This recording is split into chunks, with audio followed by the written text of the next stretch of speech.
G'day guys, this is Jackson Milan, the Wealth Mentor, and we're here for another episode of the Financial Freedom Secrets Show. And I'm super pumped for this episode because this is actually a space that I've been doing a lot of research and training myself. I'm still very much an amateur in this space. So I'm very excited to have Bill Nico here to share his story of how he's been able to use his business to be able to achieve some amazing results. Listing on the stock market, mergers, acquisitions, and a lot of really cool stuff, which I'm going to save some of this for him to share with you. But I'm super pumped for this episode because I feel for many of you guys, you're looking to use your business as a vehicle to create financial freedom. And there are some really creative ways, some really amazing ways for you to be able to supercharge that trajectory and be able to get to your goals faster if only you understand those strategies and you get the right advice. So, Bill, thanks for joining us, mate. How you doing? I'm great, thank you. Feeling good, and cold Melbourne morning, but motivated. It's good. Fantastic, mate. Well, you can tell that I'm up in the tropics because I'm wearing my my best flamingo polo shirt here, mate, and I'm rocking my shorts. And it is very warm up here, mate. Much warmer than where you are, I suspect. Yeah. I wish I was there with you, mate. Mate, welcome anytime. So, Bill, for those who don't know yet, tell us a little bit about you, your business, and your journey so far, mate. Yeah, so I'm an entrepreneur. Starting my first business at 21. Couple of failures along the way. When I was about 26, I started a digital company that did property research, which I sold to an ASX listed property platform named I Buy New. And then a couple of years later, I became their group CEO and managing director, and sort of my corporate career started from there. And I later went on to be the chief revenue officer at another ASX listed technology company called PropTech Group. So selling businesses to ASX listed companies, reverse takeovers, a lot of acquisitions along the way, capital raising. So a lot of exposure to that part of it, but really my passion lies in small business. And I'm back in that world now. I've got 3 businesses that I work on, and my main one being the business coaching and executive coaching business, which we also do keynote speaking in that one, Levels Growth Consultants. I've also got a digital law firm that we started about 8 months ago. Is one of the fastest growing law firms in Australia now. And I've got a buyer's advocacy going back to my roots of property research with a couple of friends. We're a bit of a passion project more than anything. But yeah, so doing 3 things now, keeping myself super busy, but I wouldn't have it any other way. I love that, mate. This is fantastic. There's so much for us to unpack here. So let's go right back to the beginning, Bill. You mentioned that you had some early failures. And I feel in the space of entrepreneurship and through our upbringing, through the school system and kind of social conditioning, we're kind of bred to fear failure. But as an entrepreneur, we need to embrace it. And I've always had the philosophy of trying to fail fast and fail forward. So, mate, what was your early relationship with failure? And has that shifted over the years with more experience? Yeah, definitely. I mean, I'm much more comfortable with failure now than I was back then.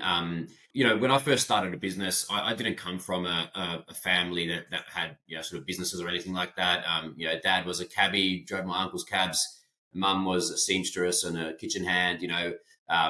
Blue collar upbringing. And then when I started going into business, I thought that I could do something a little bit better.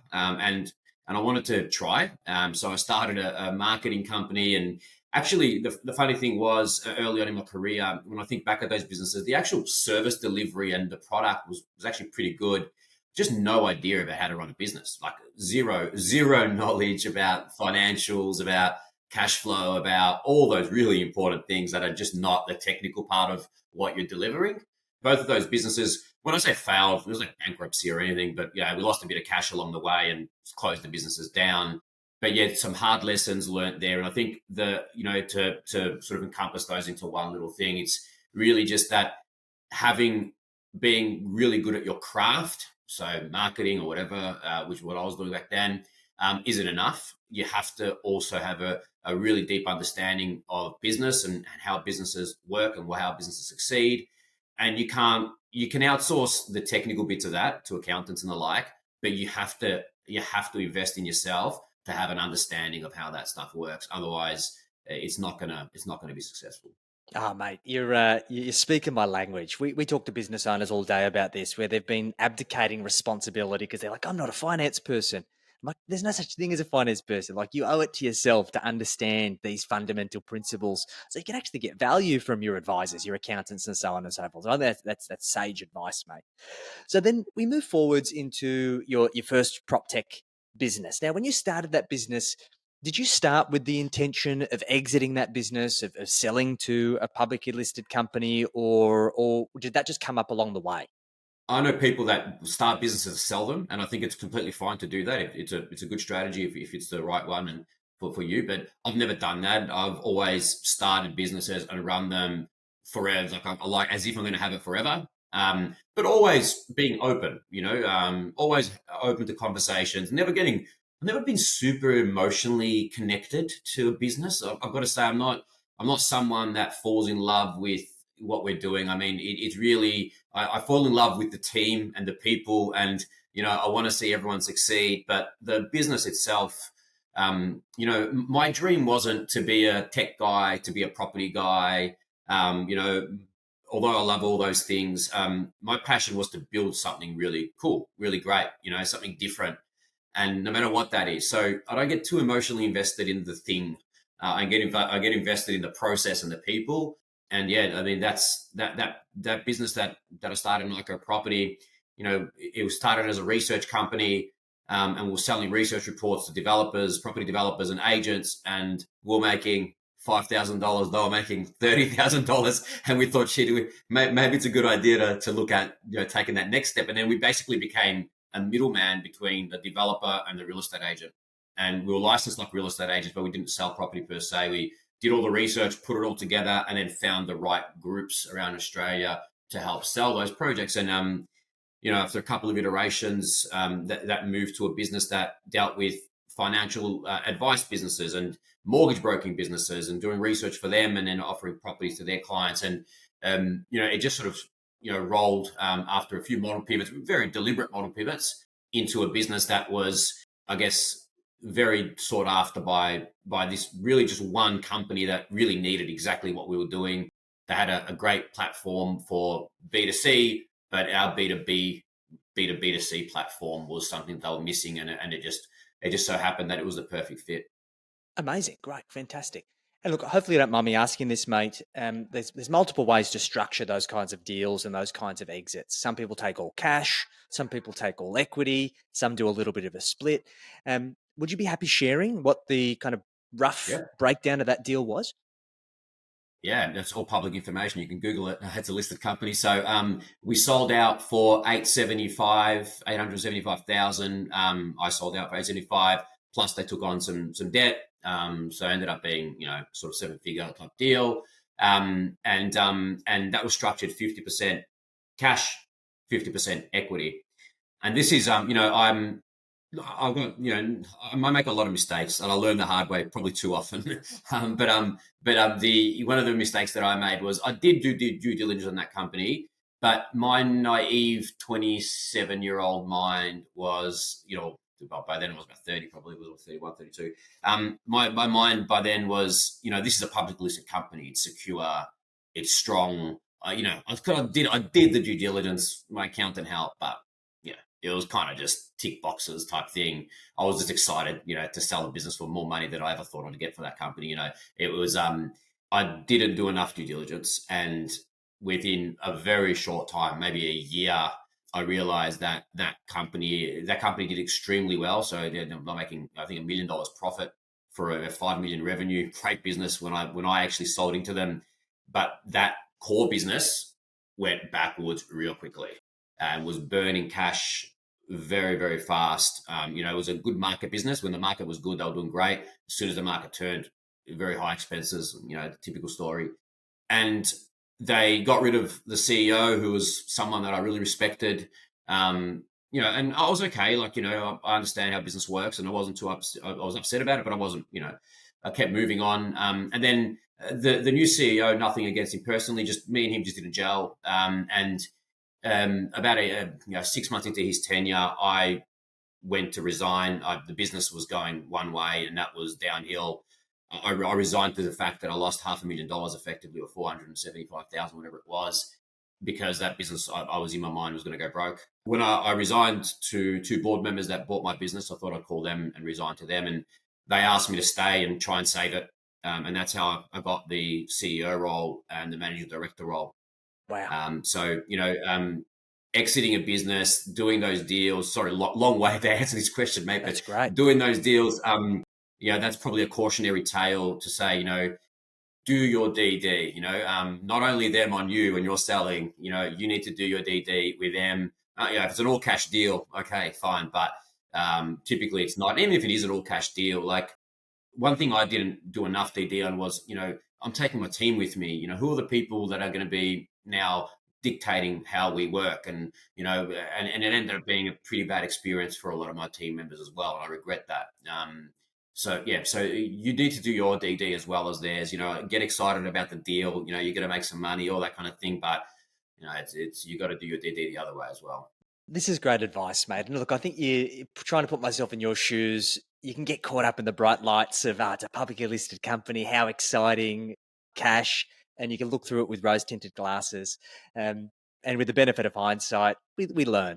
So, mate, the next big transition here is, look, many publicly listed CEOs, they don't get the metal doesn't get tested, right? They often get into that role when we're in bull markets, we've got free flowing cash flow, the business is doing well, and it's an armchair ride.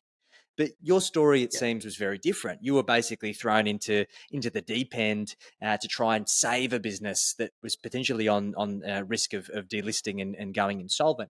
So, can you talk us through the high level strategy of stepping into a position of a business in dire straits and what you did from there? Yeah, it was worse than I expected. I was at the board meetings, but every board meeting, but so I had a basic understanding of what was happening. But when I got into the chair and I sat with the CFO and went deep in, it was worse than I expected. We probably had about 3 months worth of runway. Like nothing. And you got to realize, becoming a CEO of a small listed company, you become the director of all the subsidiaries. So suddenly now you're at risk of not only the company going insolvent, but you're also director of a bunch of subsidiaries that might go insolvent, and that's not what you want on your resume, right? So it was the most stressful period of my life for sure, that 2 year period. But what we did was we went to the board with a plan, and that plan had three. Forgot what I called all of them, but I remember what I called the one they chose, and that was the nuclear option. And the nuclear option really was the only option, and that was the hardest thing I've ever done in my life. We had to make like 4/5 of the team redundant. Pretty much everyone. And we then had to do a capital raise to clean up the balance sheet when we had no right to do a raise. But we had some really good shareholders that believed in the strategy, and we sold off a few of the assets independently, then relisted that property into would you believe, a mining company. And, from our shareholders getting 0 cents on the dollar, that mining company, after it listed, went 5x, so 500% up share price. So, from getting nothing, a lot of those investors came out, pretty decent after all that. Still a lot of them, because of dilution, and I'm sure you know how that works, they still didn't get all their money back, but they got a really high proportion of it, and much more than, obviously, is a lot more than zero. So we had some really happy shareholders, and it was, like I said, super difficult time. Like literally the most stressful time of my life. And I tell this story often, but I remember pictures in my head of sitting in the shower crying. Like just meeting with this insolvency people every week. Are we trading insolvent? Am I going to lose the family home? Well, obviously we weren't, and we're doing the right things, but at that time, when you're under that much stress, sometimes your mind plays tricks on you, right? So it was a super high stressful time, but honestly, one of the proudest moments of my life. Not only did I save some of my own money, but all these shareholders that have put in a lot of money in that business got at least some of their money back, or a good portion of it. Mate, it takes a lot of cojones to do that kind of thing, to step into the fire, take on all that liability, and take the responsibility upon yourself to go and not only recover your own money, which of course is important, but also of shareholders, which, to be fair, it wasn't your business. You didn't have any responsibility to them. What do you think ultimately drove you to make that decision, Bill, knowing how difficult it was going to be and the amount of pressure that it was going to take? Mate, I'll be honest with you, Jackson. I think I was naive. I'd had a few wins, and I thought I could do anything. I thought, and honestly, I remember sitting down with my offsider, Eric, our CEO at the time, and I said to him, everything that we're doing now has to go right. Not one thing can go wrong for us to survive. And there was like 6 or 7 things. And with a mixture of luck, a great board to help us, especially one of the board members, Stephen Quantrill, and shareholders that were just so like way more supportive than they should have been. Like just people that just believed in us when maybe they probably shouldn't have, and just believed in what we were doing. So a mixture of hard work, good plan, and luck, got us through. But I've got to say, Jackson, if I was in that situation again, I don't know if I'd do it again. Although all the other hard work and plan was good, there was a lot of luck too that went right, and I don't think that would happen every single time. And I think there's always an element of luck in business, right? As the saying goes, the Oh more yeah. you practice, the luckier you get. And mate, a huge amount of respect to you for that situation and navigating it so eloquently. I think it's an amazing story, and I think we can learn so much from it. So, mate, let's have a little bit of a shift of pace here. As somebody who is considering the option in the future of listing our business, one of my reservations is that although I'm a bit of a public figure, I love to speak, I love thought leadership, I also value my privacy. And I feel that stepping into the seat of being a CEO of a publicly listed business does come with a certain amount of spotlight. And obviously, if it's a small business or a micro caps business, it's not like we're in the ASX 200. However, you do lose a sense of that privacy. So for somebody who's considering going into a publicly listed company, being in a C-suite position, what would be your advice to someone like me? Yeah, a good question. I think going into a listed C-suite role, it's not probably what you might expect. Being the CEO of a private business is just not. It's not even the same role as being the CEO of a listed business. Probably about, and the bigger you get, the more changes. But even on a small nano cap like the one that I had, probably 20 to 30% of your time is dealing with public company stuff. So when I say that, I mean doing cash flow 4C reports, doing your annuals, doing shareholder meetings, AGMs. There's just a lot of stuff, and you've got to be available to shareholders because you might need them again when you want to do your next capital raise and all that kind of stuff. And plus, you should just be available to them. They've invested in your business, so there's a lot of that. And really, you're probably only spending 60, maybe 70% of your time actually running the business. So it's a very different role in that from that perspective. In terms of complexity, there's you probably have advisory boards in small businesses, or even maybe even a board. But having being in a listed business, having that kind of board is an added. Again, the amount of work to put together board packs every month, or in a nano cap, you're probably going to be meeting monthly, not quarterly. It's not Telstra. So, there's quite a bit of time and effort to do those. Valuable because you learn a lot yourself by putting it together, but still, a lot of time and effort goes into those types of things. So I guess my biggest advice is, first of all, it's just a very different role to what you're doing now. iBundy was such a small company, tiny company, but just being the CEO of a listed company does put on your radar, just the things that, I turned all my socials to private, just little things like that, because I just didn't want to give anyone any reason to maybe not invest in the company or to sell out of the company because I did a silly post with my wife at a restaurant having a few drinks. I don't know. I'm making that up, but whatever it might be, right? So you do have a level of care that you've got that I think is probably prudent in a business like that, where you've got a lot of shareholders, where whether you might think is right or wrong, it might be perceived in a certain way, and and when you've got you get this one thing that I had, and I don't know if everyone does, but you have this really big sense of responsibility to shareholders. Like you're like, I'm I'm responsible for this business, and people have put in a lot of money into this, and their savings or whatever it might be, and you have this big sense of responsibility, and that changes how you live your life a little bit. Like I said, turn the socials off. Just a little bit more careful. When I'm out and about and the way I conduct myself. So there is small changes that you've got to make to your life. Makes sense. And I think with, as they say in Spider-Man, Uncle Ben, with great power comes great responsibility, right? I think that's a really great testament to that, mate. And look, the next part to this is I've through my MBA, I had the pleasure of studying some great publicly listed CEOs and private CEOs, one of which being Michael Dell. And something that's always stuck with me, Bill, is that Michael said that when you're a listed company, you shift from being a long-term focused visionary in a private business to being short-term focused of appeasing shareholders because they're primarily there for short-term returns. With the benefit of your experience and hindsight, what's your perspective on that, mate?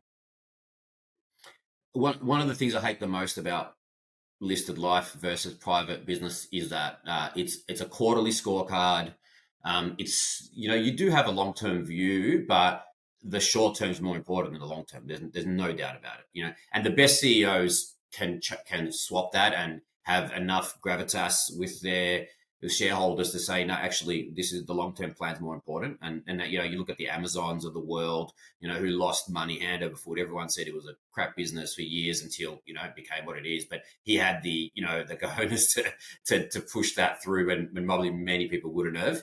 They're the best, but it's difficult. Especially nano cap, micro cap world where $10,000 worth of shares can halve your price of your stock, right? So these quarterly these quarterly scorecards and the 4Cs and and your half yearly and your yearlies are really important. There's no way of getting away from that. So it's about how can you balance making sure you get short term results to what's the medium long term plan. I remember when I'm in small business, even now, if we have a bad quarter, we're just like, man, we made some mistakes this quarter. Let's not do that again. And you just move on. When you have a bad quarter in the listed world, your share price drops. It's just a different beast. Makes a lot of sense, mate. This is super valuable, Bill. So when we exited that business, we transitioned to the mining company, we got the shareholder back returns. What was the next chapter of your entrepreneurial career, mate? Mate, I wanted to get back into small business. That's my passion. I love sort of starting from nothing and growing.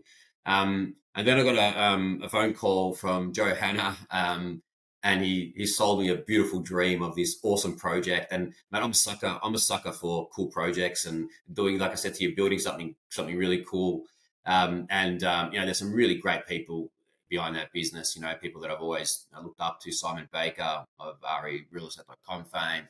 And he sold me on this fantastic idea about what they were trying to achieve, and it really was great. And I went back into corporate initially as the chief operating officer. It was a reverse takeover play. They basically brought together two technology companies into one, listed it. And my job was to bring that all together, make sure it all works. And about 3 months in, that kind of my role pivoted from still doing a little bit of that, but taking care of the revenue side. Joe and that team, Michael Fiorenza, the CFO. I mean, two of the best I've ever seen at putting deals together and finding M&A type activity that will generate above average returns for everyone. The people coming in, selling in, get their stock increased. We're always trading at much larger multiples than the ones we buy, and they did some great deals. And then my job was to, after doing those great deals, integrate those products and then find a way to sell them to real estate agents in a way that made sense to real estate agents and improved their life and improved the consumer's life. And we just built a go-to-market model there that, we had, like, imagine having 5 different products and going to a real estate agent and saying, hey, I've got this CRM, and then John's going to come and see you about a website, and then Jenny's going to come see you about this. And, it's like, mate, the real estate agent's like, you're just trying to pitch me everything. And we had made this really, really difficult. It was, to pitch this to Joe and the board, let alone the owners of all the subsidiaries, the previous owners of the subsidiaries, was difficult. But we basically said, we're going to take away all your sales and marketing functions. bring them into a central area at PropTech Group, the head company. And instead of going to real estate agents trying to pitch them, sell them 5 products, we changed our whole demeanor and coming in as their technology partner. So hey, what do you use now with tech? Um, how can we improve that for you? And even to the point where if they were using another bit of tech that we didn't own or partner with, would integrate with it so that they can use all their systems out of one, our CRM. And it just Smart. it just resonated really, really well. That year, that full year, we grew from 9 million in revenue to over 20 million Wow. in revenue. We did it, I'll say profitably after adjustments. That works, but so just about profitably in the tech world, which is almost unheard of. Unprecedented. Yeah. Because really big effort. From a great product teams, each individual subsidiary had great products and very supportive. And then we built this great sales and marketing function that didn't feel salesy. We weren't going in there pitching. We're going in there as a partner, and we took the sales team really took one of our values really seriously, and that was to become real estate industry champions. So everything that we did was with that in mind, and we did big marketing campaigns around it, and it just resonated really well, and that was a big part of our growth. That was a really fun time actually. Yeah. That's huge growth, mate. And look, I think all business owners, they throw away the line of like, oh, I want to scale. But I think many business owners don't really respect what scaling means in the context of the evolution of their business. And for many of those businesses, when they scale too quick, they break the systems and they can burn. They can burn cash, they can burn their business, they can burn their reputation. So to go from 9 million to 20 million, like that's tremendous growth. What would be your best advice based on what you learnt through that amount of scale so quickly that small business owners could take into their own business when they're trying to scale? Yeah, it's not just one thing. I guess it's a lot of things that need to go right. First of all, you have to get your go to market or your model right. You have to understand your customer, understand what they want, and then deliver it. And as an aside, just a quick story about what I'm doing now. This the reason why Bond Conveyancing, the law firm, is one of the fastest growing law firms in Australia was. We built this tech thinking, oh, we're going to make tech better, legal tech better, because it was pretty crappy. And what we quickly found was that the people that were giving us all the clients, the real estate agents and the mortgage brokers, the lawyers and the conveyancers just weren't giving them any information, weren't communicating with them, basically that made the experience worse for consumers. Yes. So instead of spending all this time and money building out this product that's going to help our conveyancers and the consumer who was okay with the process already, we put the real estate agent and the mortgage broker at the center of everything that we did. And so all the technology that we built, all our processes that we built, our SLAs, everything was around how can we make this a better experience for the agent and the mortgage broker, because we knew that would translate into a better experience for the consumer. And that's why that business has exploded. And we did a similar thing with PropTech Group. And, to not to oversimplify, but it's all about customer experience. Like, Yes. what can you do so that the customer experience is better for the client? Obviously your product's important as well, but often you can work around that. We've often had worse products. That I remember at PropTech Group where admittedly our product wasn't the best in that one domain, but because it integrated so well with our CRM, it made it easier for the agent anyway. So really it's all about that model, right? So understanding the model, and then when you go to scale, I have a really simple theory. You have to first hire 2 people, and those 2 people are going to make or break your sales. You as the founder or the owner, and I don't care if you're a mortgage broker, financial advisor, or a tech guy, you need a couple of people initially that are going to be really good at what they do, and they're going to help you build out the processes. You can't do it on your own. You need a couple of really good people, and they need to prove that concept before you can scale. And then it's all about hiring people that fit within your values, and you've got a really good management meeting cadence, accountability cadence to make sure that you hit those targets. Beautiful, mate. You make this sound effortless, Bill. It's really an art form, mate, and it's just a Yeah. testament to your experience and your operational nous. Because so many business owners get this wrong. They scale because of their ambition, but their ambition outgrows their ability. and you need to have Yeah. that catch up and singing off the same song sheet. And it's just, this is common sense stuff, but so many people get caught up in the bright-eyed and bushy-tail idea of growing and scaling a business that they don't focus on the fundamentals. I think that's where the money's made, and that's how we build a business that can stand the test of time. Yeah, my best advice to anyone thinking about, how, because when what I call founder-led sales, and I don't care if you're a broker or a tech guy, effectively, if you're the broker writing all the loans or you're a real estate agent doing all the sales or whatever, um, you're probably great at what you do. So you probably don't really have a really sound process because you're just good. You just do what you do because you know what you're doing and you're great at it. But you can't scale that way. You have to build a repeatable process where not everyone's going to be at your level, otherwise they'll be doing what you're doing. So building a process that works scalable in a scalable manner is important. And Yes. I always say that, don't build a sales process, build a customer journey. What do your customers want to do? How do they want to experience it? Not how do you want to experience it? Don't worry about what you have to do. Worry about what is important to them. What are the pain points? What are the friction points? When does it start and finish for them? I always say, I have a mortgage broker client, and I said to them, your process finishes when the loan settles. Their process finishes when the boxes are unpacked and the kids are in their room and the beds are made, right? Like it's Yes, a beautiful. very different idea about, so have the customer in mind when you're building out your process. And I think that goes a long way. Oh, phenomenal advice, mate. I love that. So here's an interesting conundrum that many founders have on entrepreneurs, and I've been guilty of this myself, that we understand the vision of what we're trying to create. We know where we want to take it. But the stakeholder engagement, whether it be leadership team, whether it be management, whether it be the technicians or the other team members in the business, fail to either see it or follow through with it. So in your experience leading these teams and working in these leadership roles, what do you think is the key to stakeholder engagement and being able to translate your vision for the future into action across the team? Yeah, so I think it's different for different parts of different stakeholders. I mean, when I think about employees, the best leaders for me, and I talk a lot about servant leadership. Are these in the 21st century? Are these people that are in servitude of their staff, their team? Not forgetting that boss, getting rid of that boss mentality and getting that support mentality in. But engaging them in a way where yes, you're supporting them, but then you should have high expectations. And this radical honesty policy that I talk about, where it's feedback is very highly encouraged in a process way that is friendly and positive, and then ensuring that responsibility is across the board. So I always have one person responsible for every task, one person responsible for every business unit. So that way, if something goes wrong, we know who is responsible and who needs to fix it.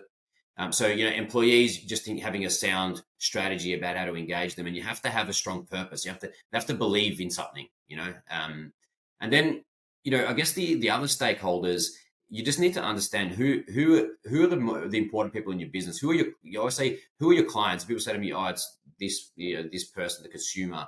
I'm like, yeah, but where do you get your clients from? Oh, I get them from this kind of company. An accountant gives me all my clients. Well, they're your client too, right? So how do you have to engage them? What do you have to do? So different stakeholders need different engagement plans, and you have to.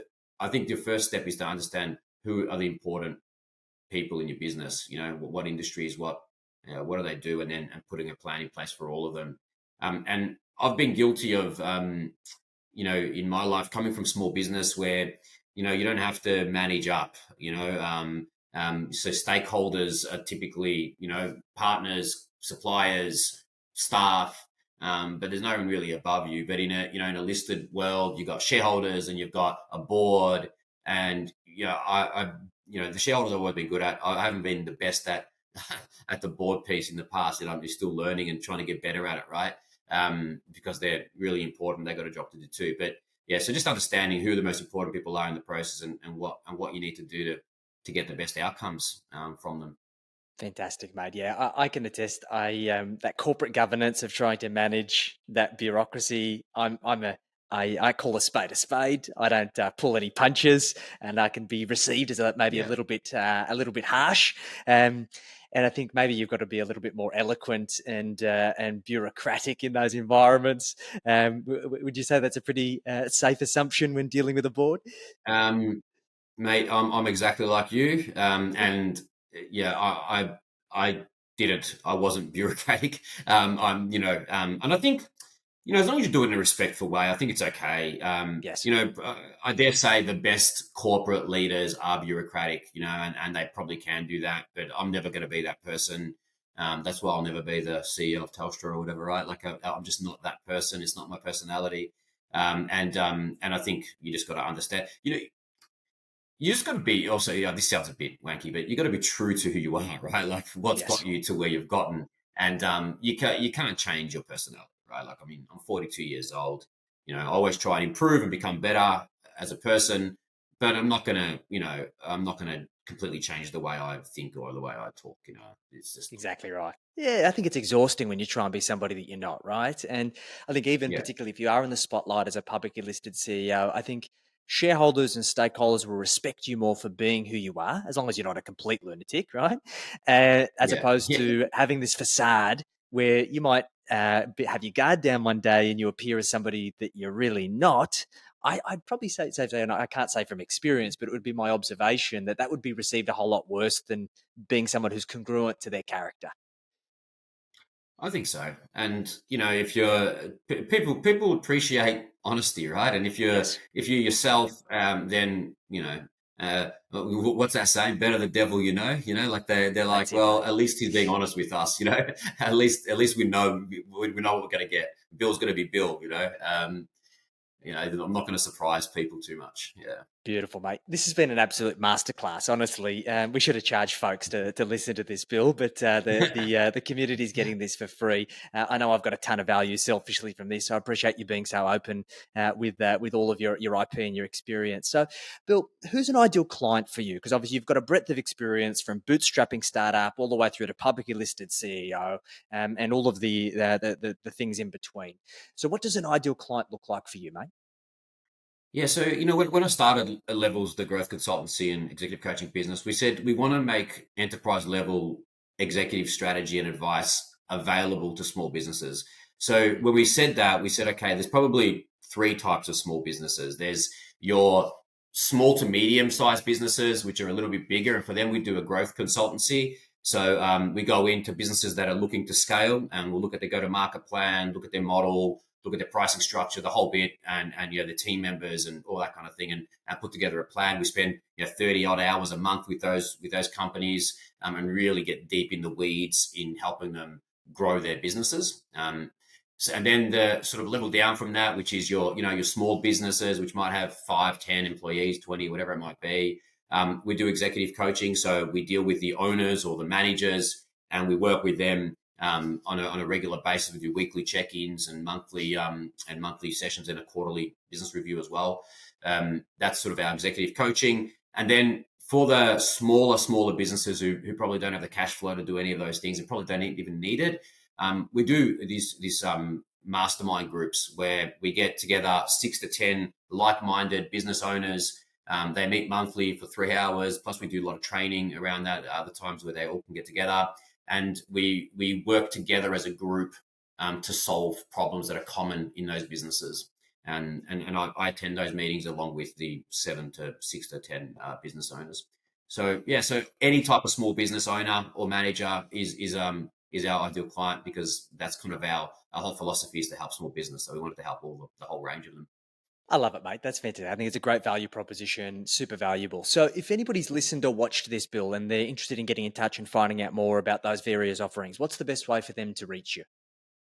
Yeah, so LinkedIn and Instagram, Bill Nico 1010, or you can go to Levels GC, so Levels Growth Consultants, levelgc.com. Yeah, drop us a line. More than happy to chat.